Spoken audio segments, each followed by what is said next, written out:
Hello students, good morning to all of you. देखिए, अब आप ये आपकी 11th क्लास आज से स्टार्ट हुई है। ठीक है, ये आपकी बायोलॉजी क्लास है। ये आपकी बुक है एनसीईआरटी बायोलॉजी। ठीक है, इसी का आज हम करेंगे chapter first, the living word. Okay तो स्टूडेंट्स, एक तो आप जब नाइट में आपका कन्वर्सेशन पीरियड है तो उसमें आप मुझे नेम लिखकर भेजेंगे कि किन किन स्टूडेंट, कौन कौन स्टूडेंट्स हैं जो 11th में बायोलॉजी लेंगे।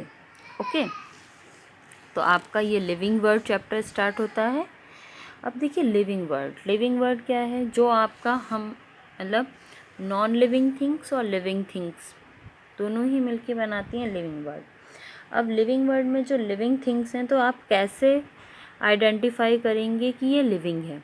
ठीक है, तो उनमें अगर किसी लिविंग थिंग में आप कैसे बताएंगे कि वो लिविंग है या नॉन लिविंग है? ठीक है, तो वो बताएंगे अगर मेटाबॉलिक प्रोसेस हो रहा होगा तो वो लिविंग थिंग है।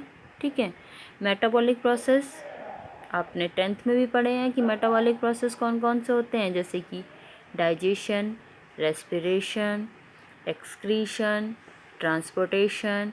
तो ये सारे प्रोसेस जो हैं ये आपके मेटाबॉलिक प्रोसेस होते हैं। ठीक है, तो अब मैं आपको बताऊंगी कि क्या क्या सिम्टम्स हैं जो कि लिविंग्स के हैं।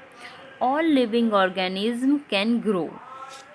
इफ़ ऑर्गेनिज्म में ग्रोथ है मीन्स वो लिविंग है। इफ़ उसमें मूवमेंट है तो वो लिविंग है। ठीक है, अब आप कहेंगे कि प्लांट्स में तो मूवमेंट नहीं होती है। क्यों नहीं होती है? वो मूव तो कर रहा है ना, उसकी बॉडी मूव कर रही है अपवर्ड डायरेक्शन में, रूट्स कर रही हैं डाउनवर्ड डायरेक्शन में। ठीक है, ग्रोथ हो रही है, तो ये आपकी लिविंग थिंग्स हैं। सेकेंड पॉइंट है आपका रिप्रोडक्शन। ठीक है, मीन्स क्या है कि अगर लिविंग ऑर्गेनिज्म अपने ही जैसा आइडेंटिकल इंडिविजुअल्स प्रोड्यूस कर रहा है तो ये प्रोडक्शन आपका प्रोसेस कहलाता है प्रोडक्शन, और ये उसका सेकंड फीचर्स है। ठीक है, थर्ड फीचर है आपका लाइफ इज़ मेटाबॉलिज्म। मीन्स सारे ही मेटाबॉलिक प्रोसेस होंगे, like digestion, respiration, transpiration, transportation, excretion. ठीक है, तो ये सारे मेटाबॉलिक प्रोसेस होंगे आपके लिविंग थिंग्स में। ओके, अब आपका आता है कि जो लिविंग थिंग्स हैं, देखो उनके लिए उनका नॉमनक्लेचर दिया है। तो नॉमनक्लेचर जो है आपका कार्लिनियस ने दिया था बाइनोमियल नॉमनक्लेचर, जो कि चलता है। उसमें क्या है कि फर्स्ट नेम होता है उसका जीनस और सेकंड नेम होता है उसका स्पीशीज़। जैसे ह्यूमन बींग्स का है होमो सेपियंस। ठीक है, तो होमो क्या है? होमो जीनस है, स्पीशीज़ जो है वो उसकी सेपियंस है। क्लियर? फिर आपका आता है क्लासिफिकेशन। क्लासिफिकेशन में टेक्सोनॉमिक हायरार्की आप पढ़ेंगे। देखिए, ध्यान से देखिए, टेक्सोनॉमी के कैरेक्टर वो सिंगल इंडिविजुअल से एक लार्ज ग्रुप में बढ़ती है। जैसे कि स्पीशीज़ है वो सिंगल इंडिविजुअल के लिए आती है।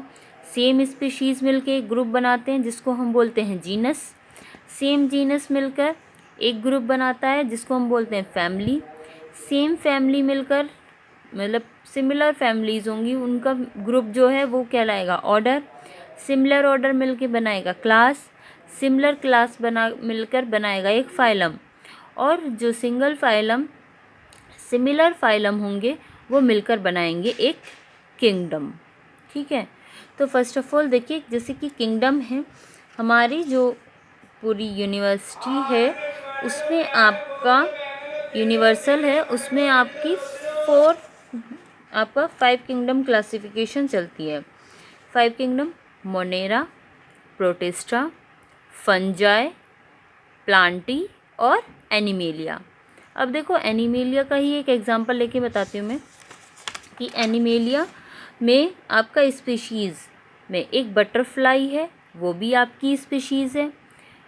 ठीक है। एक ह्यूमन बीइंग है होमोसेपियंस, वो भी आपकी स्पीशीज़ है, लेकिन उनके जब आगे बढ़ते चले जाएंगे तो उनकी क्लास, क्योंकि उनके फीचर्स अलग अलग होते चले जाएंगे तो उनकी क्लास फाइलम चेंज हो जाएंगे, लेकिन सिमिलर फाइलम होंगे क्योंकि एनिमल है, तो किंगडम जो है एनिमेलिया किंगडम में आएंगे दोनों ही। ठीक है, तो मिडल पोर्शन जो है वो सबका चेंज हो जाएगा। क्लियर।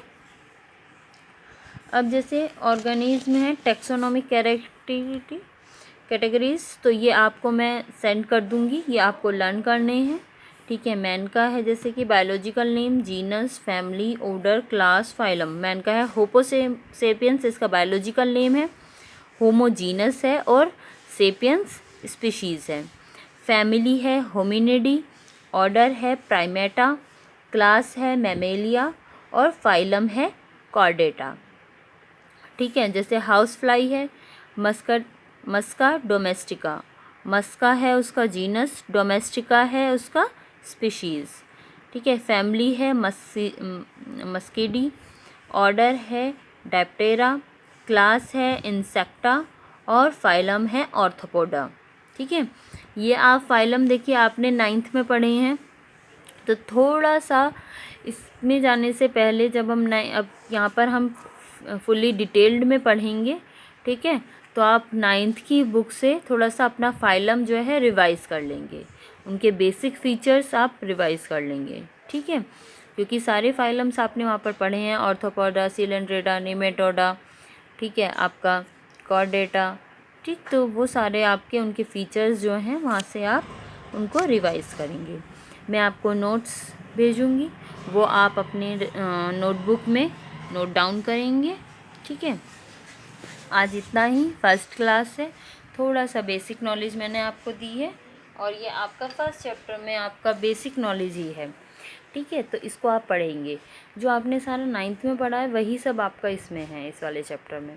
तो थोड़ा सा अगर किसी के पास 11th की अभी ये बुक अवेलेबल नहीं है, ठीक है, तो वो अपने पास, आपके पास 9th की बुक है, तो 9th की बुक से थोड़ा सा अपना फाइलम पोर्शन रिवाइज़ करेंगे। नाइट में जो कन्वर्सेशन पीरियड होता है आपका जो पीरियड है वो 9:30 to 10 o'clock है। ठीक है, तो उस टाइम सभी स्टूडेंट्स बायोलॉजी जो लेना चाहते हैं वो ऑनलाइन आएंगे और अपनी क्वेरीज़ पूछेंगे, और मैं भी आपसे फाइलम से रिलेटेड क्वेश्चन आंसर करूँगी जो आपके 9th बेसिक के हैं। ठीक है, तो आप उनको रीड करेंगे और पढ़ेंगे। Thank you.